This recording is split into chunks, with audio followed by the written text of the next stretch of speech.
En el nombre del Padre, y del Hijo, y del Espíritu Santo. Queridos hermanos sacerdotes, concelebrantes y acólitos,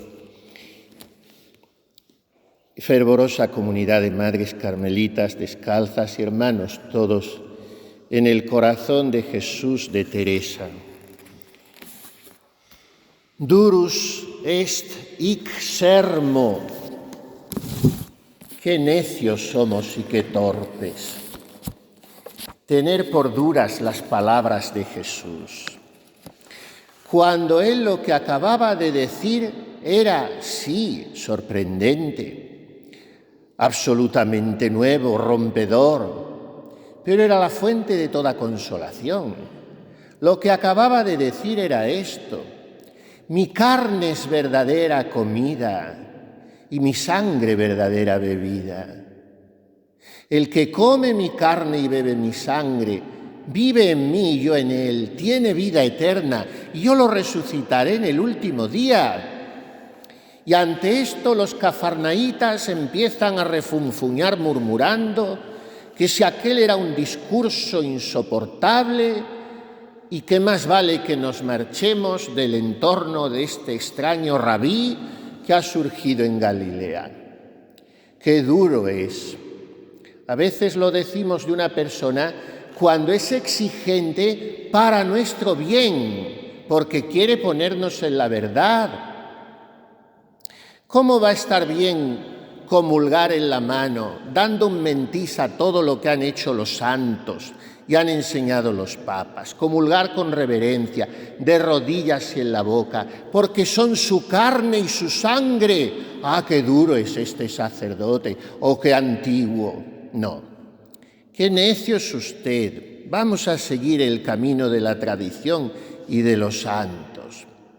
Pues Jesús es lo que hace, llevarnos a la verdad.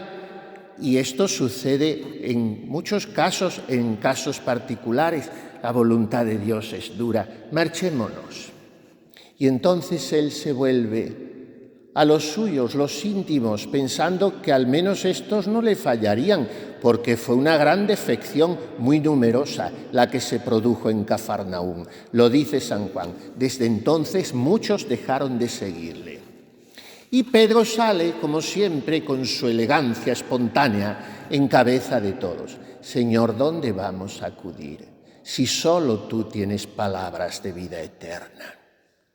Y esto tenemos que decirlo también nosotros hoy al buen Jesús, en la intimidad de nuestro corazón, cuando nos postremos ante el sagrario, cuando vayamos a pedir su perdón en el sacramento de la confesión, algo que hemos de hacer con frecuencia, porque no se puede estar comulgando un domingo y otro, y un mes y otro, porque su carne es verdadera comida, sin limpiar el alma que le recibe. Entonces, ¿a dónde vamos a acudir, Señor? Si tú eres nuestro consuelo en la vida y en la muerte, en las alegrías y en las penas, en la salud y en la enfermedad, en los éxitos y en las incomprensiones, en las vicisitudes todas de esta vida temporal tan cambiante y voluble. ¿A dónde iremos? Si solo en ti, Señor, está la alegría, esa que no puede faltarnos nunca, aun cuando todo lo demás nos falte. Y es lo que hemos recordado en la preciosa oración colecta, una de las más bellas del año litúrgico, también de las más antiguas, que en contra de las disposiciones del Concilio Vaticano II, la Santa Misa no se celebre en latín sino en castellano, es una pérdida no solo estética y cultural, sino también de exactitud teológica en las expresiones, porque después cada traducción dice lo que quiere, y el latín es fijo, inamovible. Y así como yo he tenido que decir, Señor, que se afirmen nuestros ánimos en los auténticos gozos, pues en realidad, según lo pronunciaba, me acordaba del original, que es cadencioso incluso fonéticamente y que reza así: Ibi fixa sint corda, ubi vera sunt gaudia. Allí estén fijos los corazones donde están las verdaderas alegrías. Esto es lo que hemos pedido. Y ante esto hemos de preguntarnos, ¿dónde está fijo mi corazón? ¿O es más bien víctima de la inestabilidad según la cual se ve zarandeado por los mudables acontecimientos? Mi corazón está sereno, equilibrado. Pasan sobre él, como dice la santa, las ondas de este mar tempestuoso, pero él permanece estante en la verdad de Dios. Este era y es para siempre, en la eternidad, el corazón de Teresa de Jesús. Ese del cual ella estaba haciendo un autorretrato al escribir: dichoso el corazón enamorado que en solo Dios ha puesto el pensamiento. Por él renuncia a todo lo criado y en él halla su gloria y su contento. Aun de sí mismo vive descuidado porque en su Dios está todo su intento. Y así alegre pasa y muy gozoso las ondas de este mar tempestuoso. Esta era ella. Cómo la baquetearon los oleajes del mundo y de la propia Iglesia. Cuánto supo Teresa de sinsabores. Cuántas amarguras tuvo que devorar en silencio, mientras por su rostro se deslizarían mansamente las lágrimas en la soledad de su celda. ¿Por qué, Señor?, diría ella, ¿por qué quieren impedir que unas pobrecillas vivamos según lo que vos dijisteis en el Evangelio? ¿Por qué nos impiden ser pobres? ¿Por qué me atacan y dicen que me echo a los caminos de España con intenciones turbias? ¿Por qué no me conceden las licencias para levantar una casa pequeña y pobre que no tiene otro objeto que pedir por la santidad de los sacerdotes y la conversión de los pecadores? ¿Por qué? Y sin embargo, en medio de las ondas de ese mar tempestuoso, de calumnias, incomprensiones, soledades, su corazón enamorado se mantenía alegre y muy gozoso. Ibi fixa sint corda, ubi vera sunt gaudia. Que allí estén fijos los corazones donde están las verdaderas alegrías. Es hoy 25 de agosto. En aquel año de 1562 era martes. Qué martes agosteño tan doloroso para Teresa, que al mismo tiempo, de manera paradójica, tenía, dice ella misma, que contener la risa ante las monjas de esta casa y los superiores de la orden. ¿Cómo se pueden cohonestar estos dos sentimientos al parecer tan contrarios? La veíamos ayer descendiendo con serenidad majestuosa desde el barrio de San Roque hasta estos extramuros de su monasterio de la Encarnación, y dejando allí, recién fundado aquel hospicio de Belén, como decía el santo viejo Fray Pedro de Alcántara, una estrella que daría de sí gran resplandor, le dijo Cristo a Teresa, que sería el monasterio de San José, dejando allí a 4 huérfanas pobres, solas ante los peligros que se cernían sobre ellas y que se manifestarían de manera feroz. Hoy, tal día como este, el 25 de agosto, a las pocas horas, Teresa ya estaba aquí. ¿Cómo habría dormido después de venir la víspera ante la duda de si iba a encontrar aquí una enemiga terrible de parte de la priora doña María Cimbrón y del resto de las monjas? Algo de eso sucedió, sí. Malas caras, distancias, silencios hechos de gélida cortesía y al mismo tiempo miradas de reojo. Es verdad que la priora no la trató todo lo mal que ella hubiera podido imaginar. Pero es verdad también que les faltó tiempo para avisar al provincial de la orden, malquistarlo con doña Teresa y que Fray Ángel de Salazar se presentara al día siguiente, antes de estas horas seguramente, ya estaba aquí, para provocar que doña Teresa tuviese, como dice ella, que dar su descuento, su descargo, diríamos hoy, o disculparse o explicar la situación. Es verdad que Teresa lo había hecho todo debajo de gran secreto, como dice ella, pero es verdad también que tenía todas las licencias del obispo. Por lo tanto, estaba en regla eclesiásticamente, aunque no según la orden. Y sin embargo se vio acosada por una batalla terrible, en medio de la cual ella escribe que tenía que disimular la alegría de su rostro, porque tal estado de ánimo le había dejado el día antes Jesús sacramentado cuando se fue ante él. Incluso llega a decir: yo no quería que se me notara la risa en los labios, porque cada vez que me llamaban a acusarme de algo, es que casi me tenía que reír del contento que yo tenía por dentro. ¡Qué lección, queridos hermanos! ¡Qué lección! Porque su corazón estaba fijo allí donde está la verdadera alegría. Su corazón no estaba, como a veces el nuestro, en las opiniones de los demás, en el prestigio o buena consideración que podamos perder, en los reveses de fortuna que nos pueda aguardar la vida, en el afecto de que seamos merecedores por parte de los demás y ay de nosotros si es menor del que aguardábamos.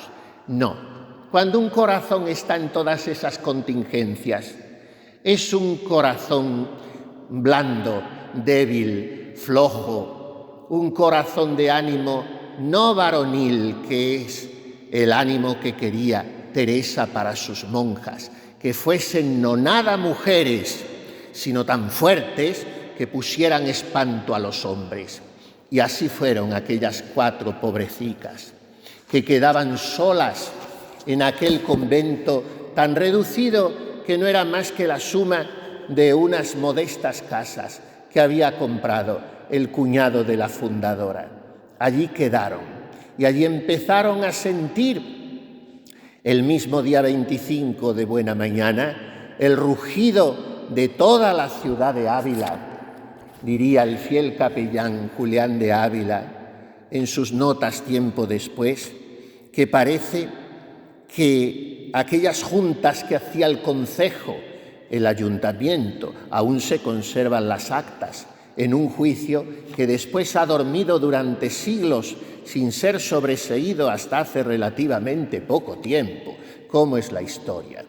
Y en aquellas juntas del concejo se trataba el asunto con tal pasión, con tal riguroso propósito de deshacer aquel pobre monasterio incipiente, que dirá Julián de Ávila que eran las juntas más solemnes que se podían hacer en el mundo, aunque fuera en ellos salvarse toda España o perderse.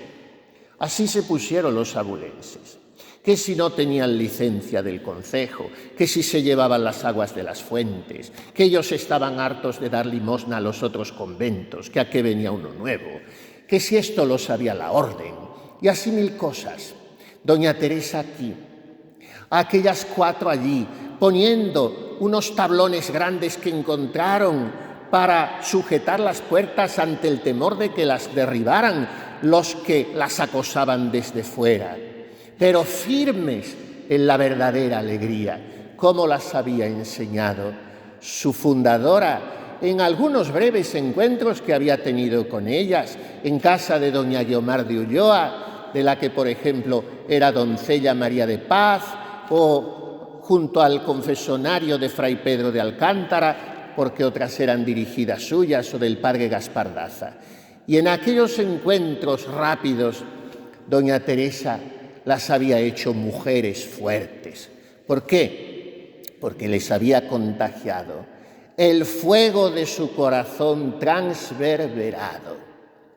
Cuando veneramos nosotros esta gracia mística, singularísima, sublime, estremecedora, entonces nos sentimos como envueltos en poesía, en sentimientos muy nobles, Sí, todo eso está muy bien. Todo lo que sea aspirar la belleza, la trascendencia, está muy bien. Pero serviría muy poco si después no se tradujese en una de las virtudes que con más esplendor brilla en la personalidad de esta mujer única en la historia. La fortaleza. Esto es lo que le trajo el dardo, esto es lo que le infundió el fuego, esto es lo que le enseñó el ángel, esto es lo que le inspiró el Espíritu Santo en cada momento de su vida. La fortaleza. ¿Qué hubiera hecho si no? Aquella monja de la cual decían algunos eclesiásticos que llevaban monjas muy mozas por España para pervertirlas, porque ella misma tenía los mesones llenos de hijos.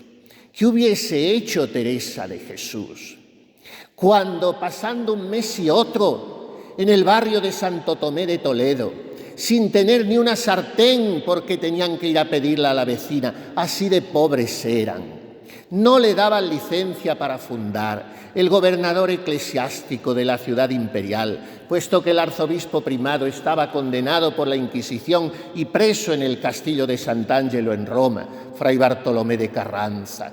Y entonces aquel don Gómez Tello Girón, que era el que regía los destinos de la diócesis, se había empeñado en que ni hablar de un monasterio más, y menos sin renta, y menos de monjas descalzas tan extrañas que estaban surgiendo ahora. Y allí que se planta Teresa de Jesús, en la iglesia donde estaba este señor. Y se puso harto brava con él, como lo cuenta ella misma en el libro de las fundaciones. Le dije tantas cosas que al final se rindió a mi parecer. Y entre ellas le dije que qué daño hacíamos unas pobrecillas, queriendo vivir en pobreza, que ellos siguieran en sus anchuras, con sus prebendas y canonjías, con sus privilegios y comodidades, con su frivolidad y sus mundanismos, pero que nos diera la licencia a nosotros. ¿Qué es esto? Y otros 1000 episodios, como el de plantarse ante el arzobispo de Burgos, que era algo pariente suyo, porque también las tuvo hostigadas para que no pudiesen fundar, una vez que hubo andado caminos llenos de aguas. Nos dijo que nos tornásemos a casa, pues bonitos estaban los caminos para volverme atrás, escribe ella en las fundaciones, y se presenta ante él. Mire, su señoría, que mis monjas se están disciplinando para obtener la licencia. Impertérrito, irreductible, una vez y otra el arzobispo que no, pero una vez y otra Madre Teresa que sí.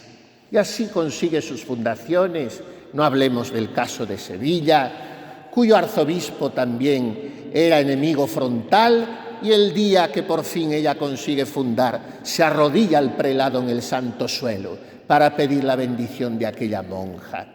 Estos milagros que jalonan la vida toda de Teresa de Jesús son derivación de esa virtud que al mismo tiempo es don del Espíritu Santo, la fortaleza. ¿Y de dónde procedía? De que su corazón estaba firme, ubi vera sunt gaudia, donde están las verdaderas alegrías. ¿Y por qué estaba ahí fijado, atornillado el corazón de Teresa? En el gozo perpetuo, inmarcesible, inmutable de Dios, porque ese corazón había sido transverberado por el ángel, y ese dardo, escribe ella en el inigualable capítulo 29 de su vida, me dejó toda abrasada en amor grande de Dios.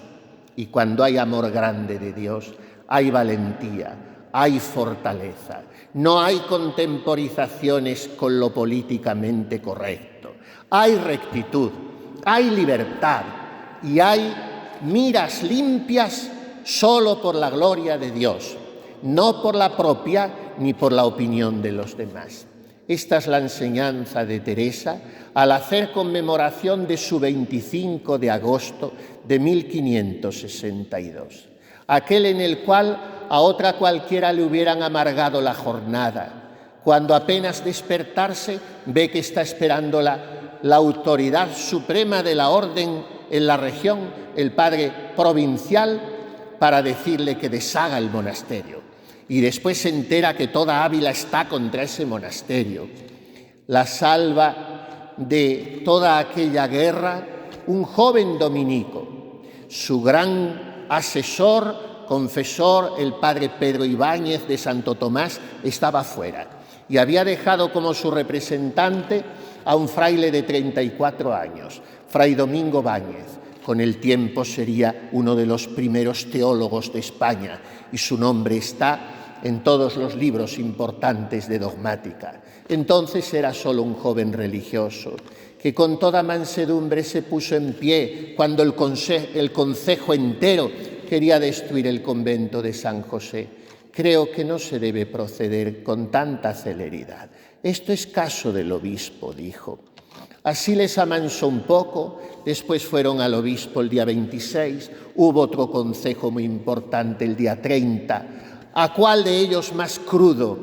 Pero la mano izquierda y la fortaleza de Teresa lo iba disipando y solucionando todo.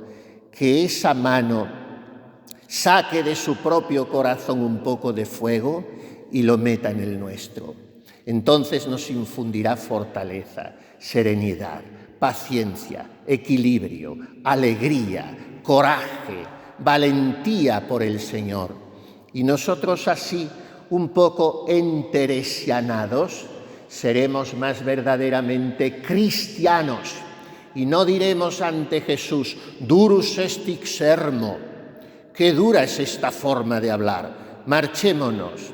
No provoquemos que el dulcísimo Jesús, con esos ojos hermosos y piadosos y llenos de lágrimas, como dice Teresa de la mirada divina, tenga que volverse hacia nosotros para decirnos, ¿también vosotros queréis marcharos? No. Nosotros como Pedro le responderemos, ¿a dónde, Señor? Si solo tú tienes palabras de vida eterna. Y como Teresa, habremos aprendido a pasar alegres y muy gozosos las ondas de este mar tempestuoso. Que nos conceda esta gracia, aquella a quien llamamos Turris Davidica, Turris Eburnea, Virgo Potens, María Santísima. Ella nos enseña a ser fuertes, como ella lo fue permaneciendo en pie ante la cruz. Y que nos lo enseñe también Teresa de Jesús. Que el nuestro sea como el suyo, un corazón enamorado que en solo Dios ha puesto el pensamiento. Así sea.